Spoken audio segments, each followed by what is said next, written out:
Discovery of protons and neutrons. Electrons के बारे में तो हम लोग पढ़ चुके हैं, आज पढ़ेंगे डिस्कवरी ऑफ प्रोटॉन्स के बारे में एंड डिस्कवरी ऑफ न्यूट्रॉन्स के बारे में। ठीक है, तो हमने cathode ray discharge tube experiment देखा था। क्या था वो? अंदर पार्शियली गैस भरी हुई थी और हमने हाई वोल्टेज अप्लाई किया था। तो कैथोड से एनोड तक कुछ पार्टिकल गए थे, वो इलेक्ट्रॉन थे। हमने क्या किया कि उस अंदर वाली गैस को मॉडिफाइड कर दिया, आयोनाइज्ड गैस।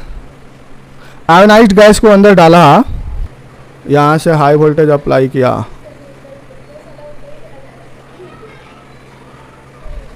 तो ये प्लस चार्ज एनोड है और ये कैथोड है। तो इलेक्ट्रॉन कैथोड से निकले थे और एनोड की तरफ गए थे,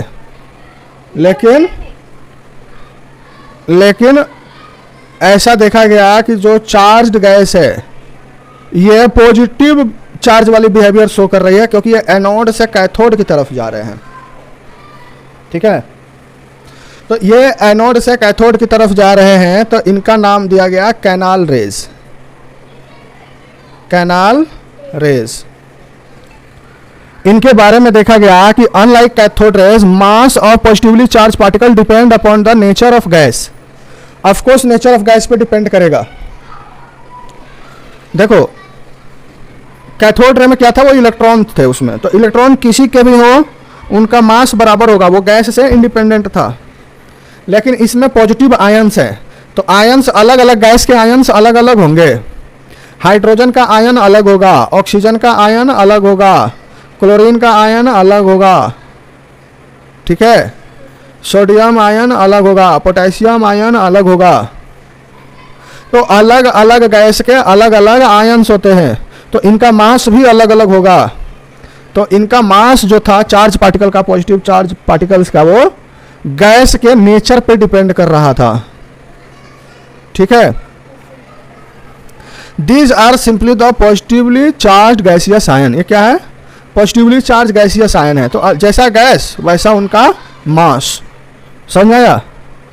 दूसरा क्या देखा गया कि चार्ज टू मास रेशियो, जब मास ही डिपेंड कर गया गैस पे, तो चार्ज टू मास रेशियो भी गैस पे डिपेंड करेगा। ठीक है, चार्ज टू मास रेशियो भी इनका गैस पे डिपेंड कर रहा था। अब some of the positively charge particles carry a multiple of fundamental unit of electric charge. कुछ पॉजिटिवली चार्ज पार्टिकल्स थे, कुछ पॉजिटिवली चार्ज पार्टिकल्स थे, उन पे टोटल चार्ज कितना था, तो वो NE के बराबर था। किसी किसी का चार्ज 1E के बराबर था, किसी का 2E के बराबर था, किसी का 3E के बराबर था, किसी का 4E के बराबर था। एक चीज है कि जो पॉजिटिव आयंस थे उस पे जो चार्ज होते थे वो इंटीग्रल मल्टीपल ऑफ इलेक्ट्रॉन के बराबर थे, इलेक्ट्रॉन के चार्ज के बराबर थे। मतलब माइनस साइन नहीं था, प्लस साइन था। केवल इलेक्ट्रॉन पे माइनस ई होता है और इन पे प्लस ई था, लेकिन मैग्नीट्यूड बराबर था। इलेक्ट्रॉन निगेटिव होता है, प्रोटॉन पे प्लस ई चार्ज होता है। ठीक है, चार्ज का मैग्नीट्यूड उतना ही होता है जितना इलेक्ट्रॉन पे होता है, केवल साइन माइनस का प्लस हो जाता है। तो ऐसा देखा गया कि किसी पे इलेक्ट्रॉन के चार्ज जो होता है उसका मल्टीपल है, मतलब 2 मल्टीपल, 3 मल्टीपल, 4 मल्टीपल, मतलब जो चार्ज होते थे वो इंटीग्रल मल्टीपल ऑफ इलेक्ट्रॉन के चार्ज के बराबर थे। The behavior of these particles in the magnetic and electric field is opposite to that of observed in electron in cathode rays experiment. Cathode ray में जो देखा गया इलेक्ट्रिक एंड मैग्नेटिक फील्ड में, तो वो निगेटिव चार्ज के कारण था ना, और ये पॉजिटिव चार्ज है। पॉजिटिव चार्ज है तो इनका बिहेवियर इलेक्ट्रिक मैग्नेटिक फील्ड में उसके उल्टा था। वो प्लस प्लेट की तरफ डेविएट होते थे, ये माइनस प्लेट की तरफ डेविएट होंगे। ठीक है, तो ये कैनाल रेज में देखा गया। तो सबसे छोटा चार्ज कहां मिलेगा, तो smallest and lightest positive ions was obtain from hydrogen. इसी को नाम दिया गया प्रोटॉन। 1H1, इनका हाइड्रोजन में एक प्रोटॉन होता है और एक इलेक्ट्रॉन होता है, इसमें न्यूट्रॉन 0 होता है। हाइड्रोजन प्लस क्या होता है, एक इलेक्ट्रॉन निकाल दिया हमने, एक इलेक्ट्रॉन को निकाल दिया। तो हाइड्रोजन प्लस में केवल इसी को प्रोटॉन कहते हैं। क्या नाम दिया? प्रोटॉन। तो प्रोटॉन का चार्ज इलेक्ट्रॉन के चार्ज के मैग्नीट्यूड के बराबर होता है। तो इस तरह प्रोटॉन की डिस्कवरी हुई। हाइड्रोजन के 3 आइसोटोप होते हैं, 1H1, 1H2, 1H3। तो इसको हाइड्रोजन कहते हैं, इसको ड्यूटेरियम कहते हैं, इसको ट्रिटियम कहते हैं। तो इसमें तो एक इलेक्ट्रॉन और एक प्रोटॉन थे, तो एक इलेक्ट्रॉन का मास और एक प्रोटॉन का मास हमने ऐड कर दिया, तो ये आ गया। इलेक्ट्रॉन का चार्ज और प्रोटॉन का चार्ज जोड़ दिया तो इलेक्ट्रिकली न्यूट्रल भी आ गया। इलेक्ट्रॉन पे चार्ज क्या होता है? Charge of electron negative -1.6 × 10⁻⁻19 coulomb. इतना ही चार्ज होता है लेकिन प्लस में होता है। तो इनको जोड़ोगे तो ये 0 हो जाएंगे। ठीक है जी। तो ये तो ठीक है, इलेक्ट्रिकली ये सेटिस्फाइड है। ड्यूटेरियम में या ट्रिटियम जैसे एटम में देखा गया कि ड्यूटेरियम का जो मास है वो एक इलेक्ट्रॉन और एक प्रोटॉन के मास से कहीं अधिक है। चार्ज लेवल पे तो ये ठीक है, चार्ज लेवल पे ये मिलके 0 हो रहे हैं, न्यूट्रल हो रहे हैं। लेकिन मास लेवल पे ड्यूटेरियम का मास एक इलेक्ट्रॉन और एक प्रोटॉन के मास से ज्यादा हो रहा है। तो फिर ऐसा समझा गया कि इलेक्ट्रॉन और प्रोटॉन की तरह ही एक कोई सब एटॉमिक पार्टिकल है जो कि इलेक्ट्रिकली न्यूट्रल है। इलेक्ट्रिकली न्यूट्रल है, नो चार्ज है, उस पर कोई चार्ज नहीं है, और उसका जो मास है वो प्रोटॉन के मास से थोड़ा सा ज्यादा है। तो ऐसे पार्टिकल की खोज करते हैं। चलो, तो इसकी खोज किसने किया? चैडविक ने 1932 में खोज किया। By bombarding a thin sheet of beryllium by alpha particle. जैसे गोल्ड लीफ एक्सपेरिमेंट था ना, आगे आएगा। तो बेरिलियम के बहुत ही पतले शीट पर अल्फा पार्टिकल से बम्बार्डमेंट कराया, तब जाके एक ऐसा पार्टिकल मिला जो कि न्यूट्रल था, इलेक्ट्रिकली न्यूट्रल था, और मास जो था वो slightly greater than mass of proton था। प्रोटॉन के मास से थोड़ा सा ज्यादा था, और इस पार्टिकल का नाम न्यूट्रॉन रखा चैडविक ने। इलेक्ट्रॉन का सिंबल क्या होता है? ई, प्रोटॉन का पी, न्यूट्रॉन का एन। सिंबल क्लियर है? इलेक्ट्रॉन का चार्ज माइनस में होता है इतना, प्लस में उतना ही हो जाएगा प्रोटॉन का चार्ज, और न्यूट्रॉन पे कोई चार्ज नहीं होता है। ठीक है। रिलेटिव चार्ज मतलब ई के रिस्पेक्ट में चार्ज होता है 1 ई के बराबर, तो इस पे -1 होता है, इस पे +1 होता है प्रोटॉन पे, और इस पे 0 चार्ज। इलेक्ट्रॉन का मास याद रखना केजी में 9.1 × 10⁻31 kg। प्रोटॉन का मास 1.67 × 10⁻27 kg, और न्यूट्रॉन का मास 1.67 × 10⁻27 kg।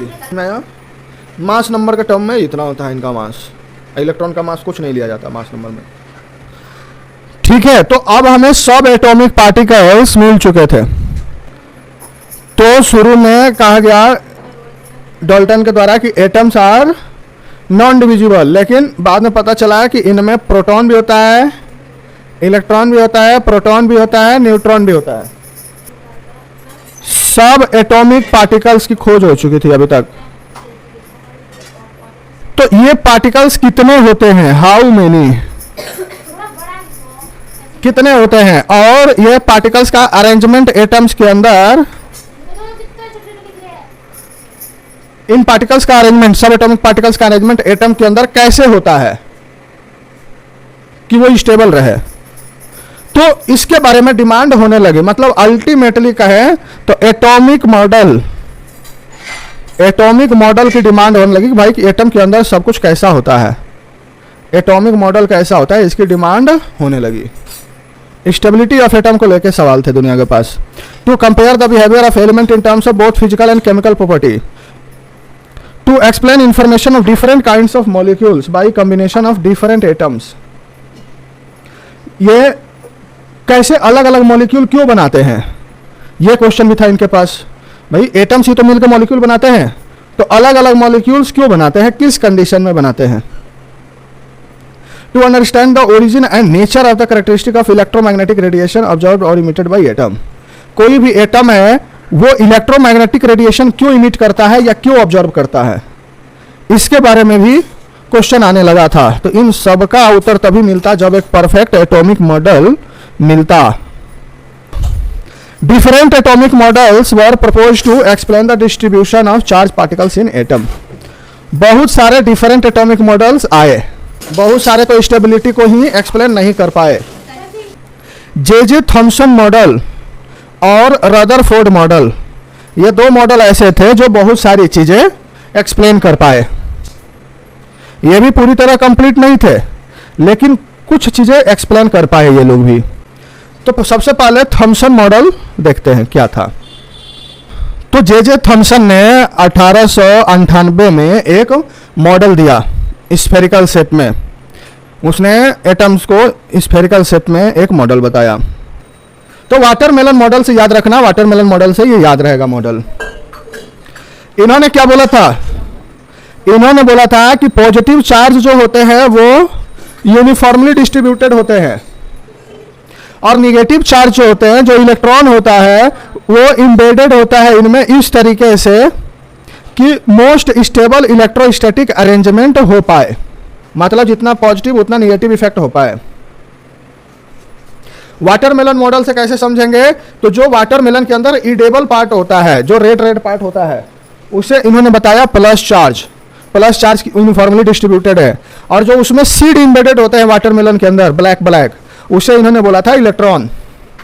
इनके मॉडल को प्लम पुडिंग या रेजिन पुडिंग या वाटरमेलन भी कहते हैं। वाटरमेलन से ये पूरा मॉडल याद रहेगा। This model was able to explain the overall neutrality of atom. हाँ, ये वाला पास हुआ था। मास वाला भी इनका फेल हो गया था कि पूरे एटम में यूनिफॉर्मली डिस्ट्रीब्यूटेड होता है मास, क्योंकि रदरफोर्ड ने बोल दिया था कि सारा का सारा मास न्यूक्लियस में होता है। इन्होंने क्या बोला था कि लगभग सारा मास यूनिफॉर्मली डिस्ट्रीब्यूटेड होता है एटम के अंदर। तो थॉमसन मॉडल इसमें फेल कर गए थे। इन्होंने ओवरऑल न्यूट्रलिटी को प्रूव किया था, ये बहुत अच्छा हुआ था। ये अभी भी है। एक बात इनसे पास हुई थी जो कि आज भी चल रही है कि एटम ओवरऑल न्यूट्रल होता है। जितना पॉजिटिव चार्ज होता है उतना ही एटम में नेगेटिव चार्ज होता है। मतलब जितने प्रोटॉन होते हैं उतने ही इलेक्ट्रॉन होते हैं। बहुत सारे बाद में एक्सपेरिमेंट हुए जिसको ये एक्सप्लेन नहीं कर पाए।